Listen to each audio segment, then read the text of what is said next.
Have you ever wanted to play Darkness but did not know what to play? Do you want to actively throw every game? Well, I present Souls Mill, the worst Souls deck You will ever touch. So if you don't already know, I'm a very big Souls Mill enjoyer. I love playing this deck. This is one of my favorite decks right now, other than like Fate Lovers, which I probably will be making another video on once this next expansion releases. But this is like one of my favorite decks, and I've been playing it for a while now. I love it so much. It's the only Darkness deck I really do run. Just today, I want to go over the deck a bit, show you guys my deck profile, go through a few games, explain my reasoning, and lose every game because it's not good, but it's fun, and that's the main pros and cons. Anyway, let's start. So, Souls Mill. The ability I'm currently running is Dark Eye Staff, and the main reason is, of course, the graveyard manipulation I can do with this. It is really easy, way easier than you think, to set up a card in your graveyard that you want to get hit off Dark Eye Staff. You just gotta make sure you actually know how the graveyard works, which I will not explain because it's too complicated. But point is, if you know how the graveyard works, you can set it up correctly. Now, let's get into the actual cards because I don't think the ability matters as much. I'm running Dark Tome, which is my consistency card. It lets me draw 2 cards and choose which one to discard. I do like this as a consistency tool because I do need to draw certain cards in my hand or send certain cards to the graveyard, and that discard can help with that, as well as, you know, drawing 2 cards. It's a really good card, and it's helped me out in a lot of situations. Earthworm, because this is Souls at the end of the day, and I do need a easy way to access 1k minions. This is one of the better ones. It has charge, it has recast. Can't ask for better. It's a common. Doesn't matter, but like, just want to mention that, I guess. Dream Pirate is another addition to the deck. This was pretty recent. I switched it up for some other card. I don't exactly remember what. But the reason I'm running this is for 2 main reasons. One, I am running Lost Soul, and this was another one of the recent additions to the deck. And I finding it to unironically be pretty good, just because of the destruction and being able to summon 1k minions on demand as long as you get Gurel off, and having already the buffs to the 1k minions. It's also pretty cheap, and I think it's a pretty slept-on card, especially in Souls. I know, at least at the start, when Souls were first released, it was not being run. Soul Harvester, another card I'm running in this deck, and mainly just because of the Afterlife Blast and Lost Soul having destruction, and punishing my opponents for destroying my cards by having instant summon 10 1k minions. Ha ha ha, 30k war, you know, button.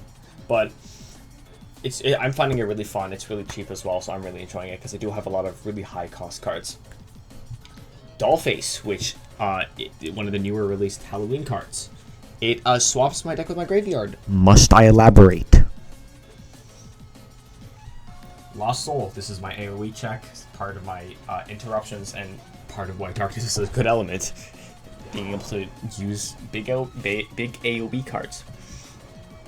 It also has small synergy with Dollface. I don't think I've used it all that much with Dollface as synergy, but it's there. Self-explanatory card. Soul Guide is obviously one of the bread and butter cards in this deck because it does give your 1k minions a huge buff. I do think we should revert this back to just being play. Souls have not been good for a very long while. They need a buff, guys, please. Please help.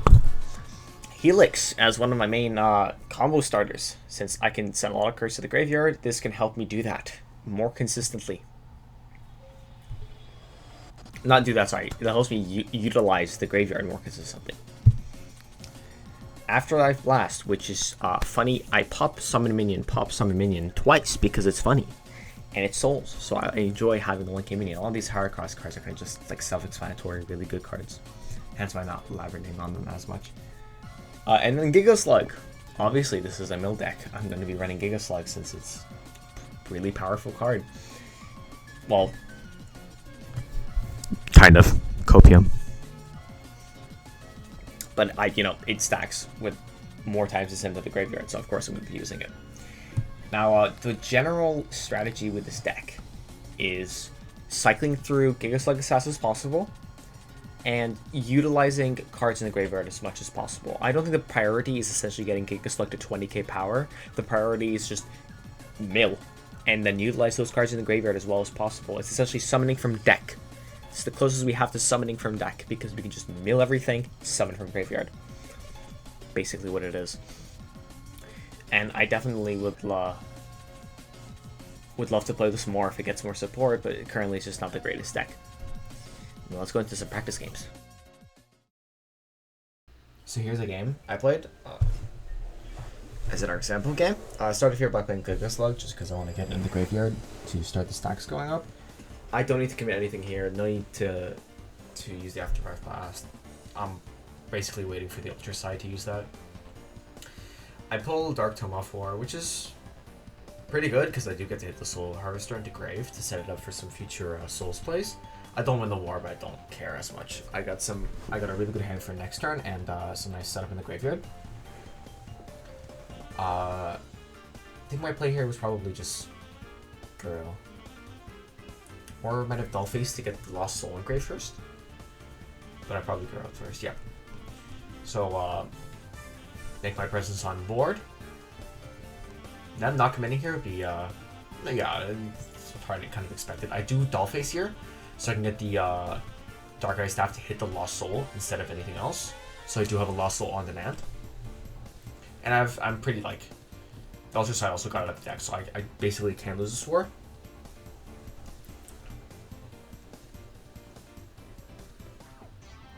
Yep. So I win this one with Titan Shields. Helix and Afterlife Flash just staying in hand, no need to use them. I have Lost Soul on command. Giga Slug in hand. Not the greatest war per se, but I do have Helix for potential Dollface plays of shuffling my deck over. There's a lot I can do here. Honestly, like, it feels like the graveyard is just another resource when you're playing this deck. They do go Stinger Worm here. So I think, I actually don't know what I did. I might have just popped it. Yeah. Was this the best use for this card? Probably not. But I didn't want to Helix because it was a bit slow and I didn't want to pop my own Dollface to set up for it. It's not the greatest. Here I'll probably pick Giga Slug just to get into the graveyard again. They're not committing, which is kind of odd because surely they can outpower me at this point. I don't have that much presence on board. And unfortunately my Helix hits is Dream Pirate. This is just an Afterlife Blast, probably. Yeah. So I have 4k pressure on War.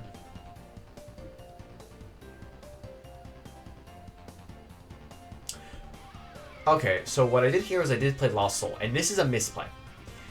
You should not be running Lost Soul here, but the reason I did this is because I know this player. I fought them once before, earlier today, so I know that they will use the ability here, so I gave myself better odds at winning the war. Because I knew that if I warred there, I would have lost. So I know they were going to play the ability here so that I can go Helix, so that I lose to exactly only Ultra side. If I hit Soul Harvester. But they did hit like the 1/5 of Ultra side on the war, so it's whatever.